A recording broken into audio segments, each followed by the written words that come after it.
Bismillahirrahmanirrahim. Alhamdulillah, assalatu vassalamu ala rasulillah. Robbimiz Alloh taologa beadad hamd va sanolar, payg'ambarimiz Muhammad Mustafa sallallohu alayhi va sallamga durud va salovatlarimiz bo'lsin.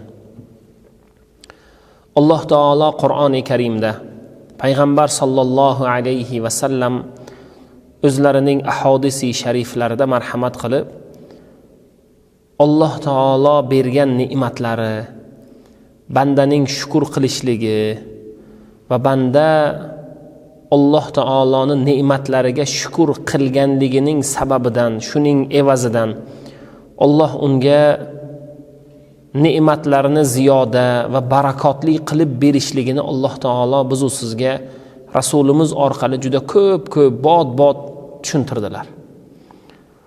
Alloh taolo Qur'oni Karimda la in shakartum la azidannakum. Agar bandalarim menga shukr qilsalar, shukrona keltirsalar, ularning ne'matlarini ziyoda qilib beraman degan oyatni Alloh taolo Qur'oni Karimda keltirdi. Shu bilan birgalikda Alloh taoloning bizga bergan ne'matlarini sanaydigan bo'lsak, uni sanab sanog'iga yeta olmasligimizni Alloh taolo Qur'oni Karimda bizlarga tushuntirdi. Demak, banda haqiqatni olganda Alloh taoloning bergan ne'matlarini sanasa, umr ne'mati, a'zolar ne'mati, tinchlik ne'mati, bu din ne'mati, islom ne'mati, bizlarga beriladigan ulkan ne'matlar bor, juda ko'p. Hatto buni sanaydigan bo'lsak, har sohada uni juda ko'p.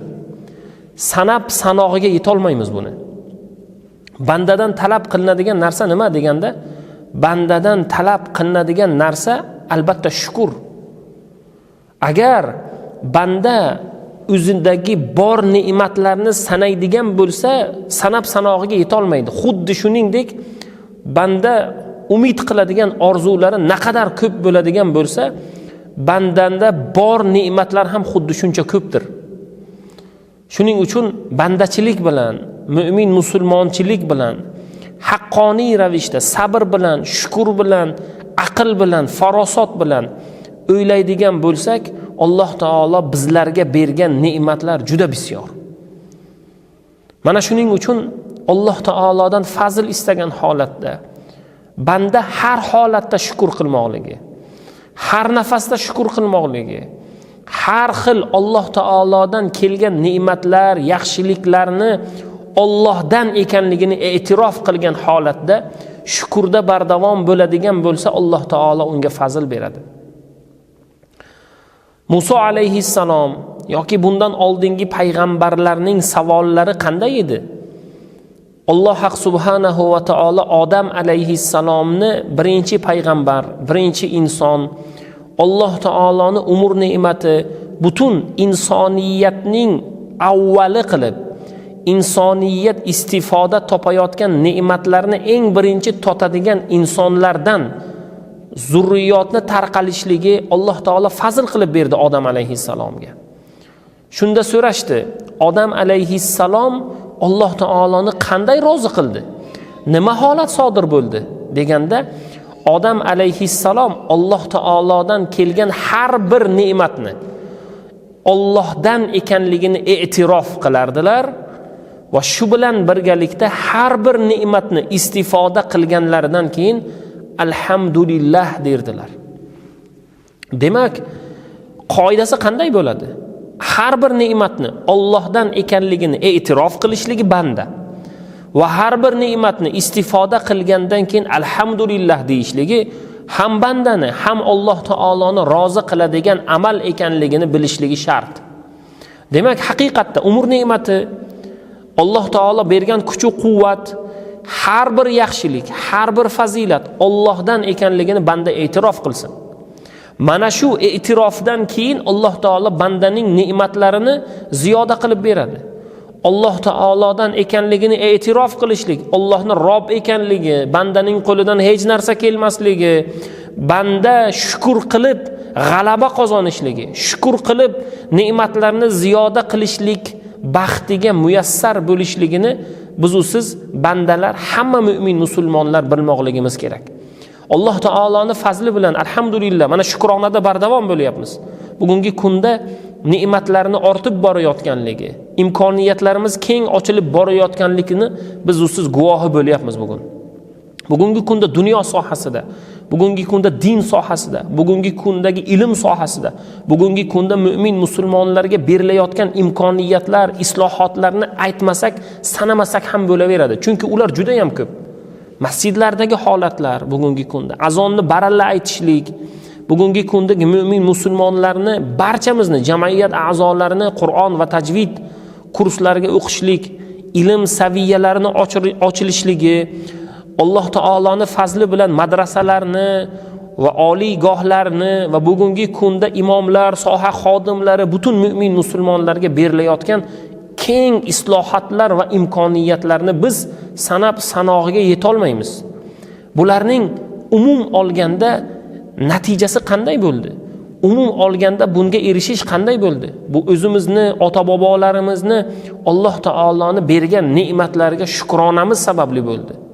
Alloh taolo mana shu shukronada bardavom bo'lishligimizni va har bir ne'matlarimiz ziyoda bo'lib borishligini va Alloh taolo har birimizga katta fazl, katta in'om, katta yaxshilik berishlikda Alloh taoloning o'zi barchalarimizga bardavomlik va mana shu ne'matlardan istifoda topishligimiz qiyomatgacha davom etmog'ini Robbim nasib qilsin.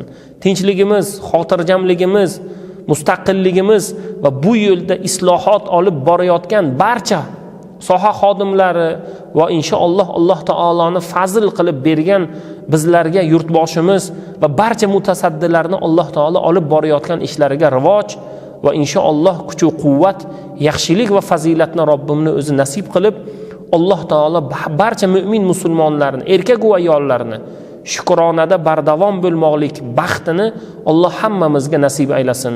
Assalomu alaykum va rahmatullohi va barakatuh. Bir narsani bilib olaylik. Bu narsa bilish juda muhim ekanligi va har bir narsani chegarasi bor ekanligini va har bir narsaning badali bor ekanligini biz juda yaxshi tushunmoqligimiz kerak. Bugun oilalarda, oilalar masalasida har kimning bir oilaga aralashishligi. Masalan, bugungi kunda yangi tuzilgan oilaga kuyovning opalari, kuyovning singillarining qo'shilishligi, har xil maslahatlar, har xil fikrlarni berishlik yoki oila a'zolarining, ya'ni ko'chib ketgan, turmushga chiqqan yoki boshqa xonadonda yashaydigan insonlarning o'sha oilaning rahbariga har xil maslahat berishliklari. Alloh taoloning o'zi fazl bersin. Birodar, hattoki qo'l barmoqlarimiz ham bir-biriga o'xshamaydi. Har kimning o'ziga yarasha mos libosi bor. Birovning libosi sizga to'g'ri kelmaydi. Birovning qo'l belgilari sizniki bilan bir xil emas. Hattoyinki oilalar ham har xil. Insonning fe'l atvori, xulqi ham har xil. Shuning uchun siz o'zingizni, oilangizni boshqa oilalarga taqqoslamang va aralashmang, birodar. Siz o'zingizni, oilangizni qoyillatib qo'ying. Boshqani oilasiga aralashib nima qilasiz? Shuning uchun bugungi kundagi eng asosiy masala, birodar, o'zingizni biling. O'zingizni, oilangizni biling. O'zingizni farzandingizdan e'tiborliroq bo'ling, ehtiyotkor bo'ling. Birovning oilasiga aralashguncha o'zingiznikilarni bugun siz qarovsiz qoldirmang. Alloh taoloning o'zi fazl berib, har kim o'zining oilasida mustahkam turishlikni va o'sha oila rahbarlari oilada haqqoniy rahbar bo'lishliklarini, boshqa fikrlar, boshqa ta'ziqlar har kimning qo'shiluviga sabr qilib va inshaalloh himoya qiladigan darajada oila boshliqlari Alloh taoloning fazlidan dunyoga kelmog'ini va inshaalloh Alloh kuch-quvvat bermog'ini Robbim hammamizga nasib qilsin inshaalloh. Bugun modaga aylangan bir sifatlar, bir ishlar, bir holatlar bor. Uni biz qoralamoqchi emasmiz. Alloh taolo ofiyat bersin. Umraga piyoda borayotganlar, velosiped bilan borayotganlar, mashina bilan borayotganlar. Agar sizning niyatingiz ijtimoiy tarmoqlarda odam yig'ish bo'lsa yoki yo'l-yo'lakay ketayotganda qaysidir moddiy manfaatlar bo'ladigan bo'lsa, sizni qilgan ibodatingizdan hech qanaqangi manfaat yo'q. Bugun imkoniyatimiz yo'q bugun. piyoda bormoqchimiz, velosiped bilan bormoqchimiz, mashinada bormoqchimiz, lekin qalban Alloh taologa muhabbatimiz bor, xonai Ka'bani, Rasulullohni masjidlarini ko'rmoqchimiz. Alloh taolo ularga ofiyat va fazilat bersin inshaalloh. Ularni bu yo'ldan qaytarmoqchi emasmiz, lekin bugungi kundagi ijtimoiy tarmoqlarda bo'layotgan qalbimizni xira qilayotgan holatlar, piyoda borish jarayonida, velosiped bilan borish jarayonida dinga nomuvofiq, noto'g'ri, shaytoniy amallar bilan yoki bugungi kundagi ijtimoiy tarmoqlarda odam ko'paytirishlik masalasida bu ishni qilayotganlar Allohdan qo'rqsinlar. Chunki ularni qilayotgan xatolari boshqa mu'min musulmonlarga tegyapti. Boshqa mu'min musulmonlarni obro'yini to'kyapti.